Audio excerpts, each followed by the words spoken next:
ನೀರ ಬಿಟ್ಟು ನೆಲದ ಮೇಲೆ ದೋಣಿ ಸಾಗದು ನಿನದೇ ನೆನಪು ದಿನವೂ ಮನದಲ್ಲಿ. Hi friends, welcome back to my channel. ನಾನು ಚೆನ್ನಾಗಿದ್ದೀನಿ, ನೀವೆಲ್ಲರೂ ಹೇಗಿದ್ದೀರಾ? ಇವತ್ತು ಸಾವನದುರ್ಗ ವೀರಭದ್ರೇಶ್ವರ ಜಾತ್ರೆ ಇದೆ. ಅದಕ್ಕೋಸ್ಕರ ನಾವೆಲ್ಲ ಇವತ್ತು ಸಾವನದುರ್ಗ ಹೋಗ್ತಾ ಇದ್ದೀವಿ. ನಮ್ಮ ಜೊತೆ ನೀವು ಬನ್ನಿ, ಸಾವನದುರ್ಗ ವೀರಭದ್ರೇಶ್ವರ ಆಶೀರ್ವಾದ ತಗೊಳ್ಳಿ ಎಲ್ರೂ. ನಮ್ಮ ಮನೆ ದೇವರು ವೀರಭದ್ರೇಶ್ವರ, ನಾನು ನಡ್ಕೊಳ್ಳೋ ದೇವರು ವೀರಭದ್ರೇಶ್ವರ. ವೀರಭದ್ರೇಶ್ವರ ದೇವರು ಅಂದರೆ ನನಗೆ ಒಂಥರ ಸ್ಪೆಷಲ್ಲು. ಮನೆಯಲ್ಲಿ ಸ್ಪೆಷಲ್ ಪೂಜೆ ಎಲ್ಲ ಮುಗಿಸ್ಕೊಂಡು ಇವಾಗ ನಾವು ದೇವಸ್ಥಾನಕ್ಕೆ ಹೋಗ್ತಾ ಇದ್ದೀವಿ. ನಾನು ಒಂದೆರಡು ಫೋಟೋ ತೆಕ್ಕೊಂಡೆ. ಅದಾದಮೇಲೆ ನಾನು ನನ್ನ ಮಗಳು ವಿಡಿಯೋ ಮಾಡ್ತಾಯಿದ್ದೀವಿ. ನೋಡಿ, ವಿಡಿಯೋ ಮಾಡ್ತಾಯಿದ್ದೀನಿ. ಅವಳಿಗೆ ಅವ್ರ ಅಪ್ಪನಿಗೂ ತೋರಿಸ್ಬೇಕು ಅಂತ ಆಸೆ. ನೋಡಿ, ಅಪ್ಪಂದು ಫೋಟೋ ತೆಗಿ ಅಂತ ಹೇಳಿದ್ಲು. ಅದಕ್ಕೋಸ್ಕರ ನಾನು ನಮ್ಮ ಯಜಮಾನ್ರು ಇಬ್ಬರು ಸೇರಿ ಒಂದು ಫೋಟೋ ತೆಕ್ಕೊಂಡ್ವಿ. ಇವಾಗ ಬನ್ನಿ ಸಾವನದುರ್ಗ ದೇವಸ್ಥಾನಕ್ಕೆ ಹೋಗೋಣ. ನಮ್ಮ ಮನೆಗೆ ನಮ್ಮ ತಮ್ಮ ಬಂದಿದ್ದ, ಹಾಗಾಗಿ ನಮ್ಮ ತಮ್ಮ, ನಾನು, ನಮ್ಮ ಯಜಮಾನ್ರು, ನನ್ನ ಮಗಳು ಎಲ್ಲರೂ ಸೇರಿಕೊಂಡು ಜಾತ್ರೆಗೆ ಹೋಗ್ತಾ ಇದ್ದೀವಿ. ನನ್ನ ಮಗಳು ಅವ್ರ ಮಾಮನ ಜೊತೆ ಸ್ಕೂಟಿ ಮೇಲೆ ಬರ್ತಾ ಇದ್ದಾಳೆ. ನಾನು ನಮ್ಮ ಯಜಮಾನ್ರು ಬೈಕಲ್ಲಿ ಹೋಗ್ತಾ ಇದ್ದೀವಿ.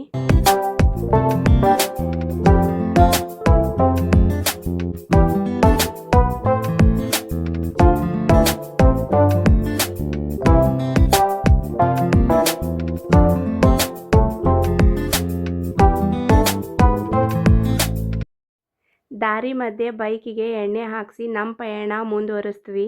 ನಮ್ಮ ರಾಮನಗರ ಅಂದ್ರೇ ಮಾವಿನ ತೋಟ. ನೋಡಿ, ಮಾವಿನ ತೋಟ ಎಷ್ಟು ಚೆನ್ನಾಗಿ ಕಾಣಿಸ್ತಾ ಇದೆ ಅಂತ. ಎಲ್ಲ ಮಾವಿನ ಗಿಡಗಳಿಗೂ ಹೂ ಬಿಟ್ಟಿದೆ. ಇನ್ನೂ 1-2 ತಿಂಗಳು ವೇಟ್ ಮಾಡಬೇಕಷ್ಟೇ. ನಮ್ಮ ರಾಮನಗರದಲ್ಲಿ ಮಾವಿನಕಾಯಿ, ಮಾವಿನ ಹಣ್ಣು ಬರುತ್ತೆ.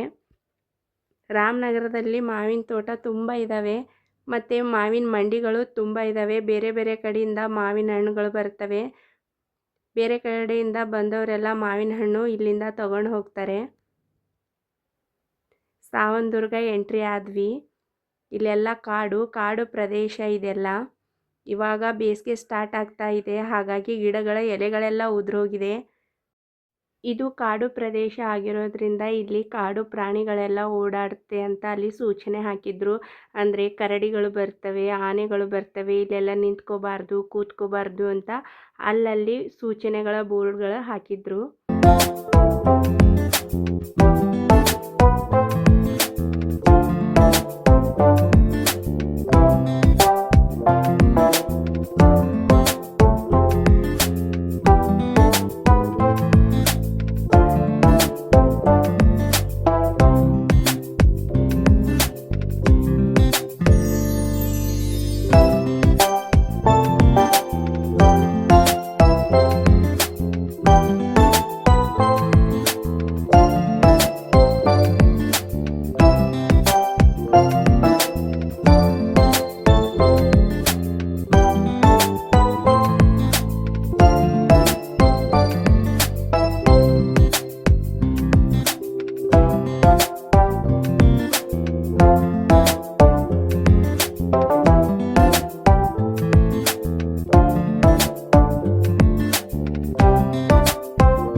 ಜಾತ್ರೆ ಇರೋ ಕಾರಣ ಟ್ರಾಫಿಕ್ ತುಂಬ ಇತ್ತು. 1 ಕಿಲೋಮೀಟ್ರ್ ದೂರದವರೆಗೂ ಟ್ರಾಫಿಕ್ ಜಾಮ್ ಆಗಿತ್ತು.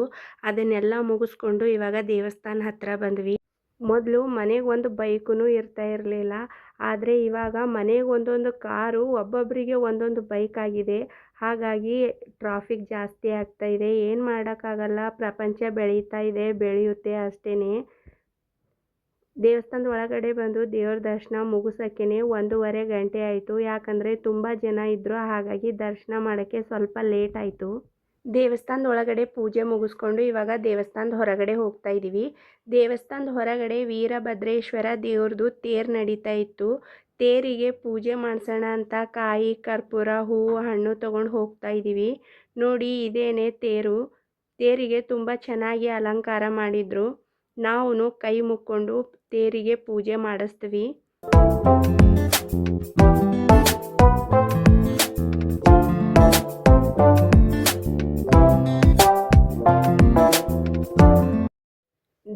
ದರ್ಶನ ಎಲ್ಲ ಚೆನ್ನಾಗಾಯಿತು, ಜಾತ್ರೆನೂ ಚೆನ್ನಾಗಾಯಿತು. ಇವಾಗ ಮನೆಗೆ ಹೋಗೋಣ ಅಂತ ಹೊರಟಿದ್ದೀವಿ.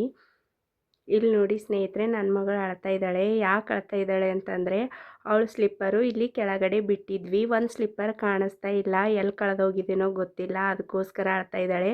ಅವಳಿಗೆ ಹೇಳ್ತಾ ಇದ್ದೀನಿ, ಹೋದರೆ ಹೋಗಲಿ ಬಿಡು, ಮನೆಯಲ್ಲಿ ಇನ್ನೂ 2 ಜೊತೆ ಇದೆ, ಹಾಕೊಳ್ಳು ಅಂತೆ, ಇಲ್ಲ ಅಂದರೆ ಹೊಸದು ಇನ್ನೊಂದು ಜೊತೆ ಕೊಡಿಸ್ತೀನಿ ಅಂದರು ಅಳ್ತಾ ಇದ್ದಾರೆ.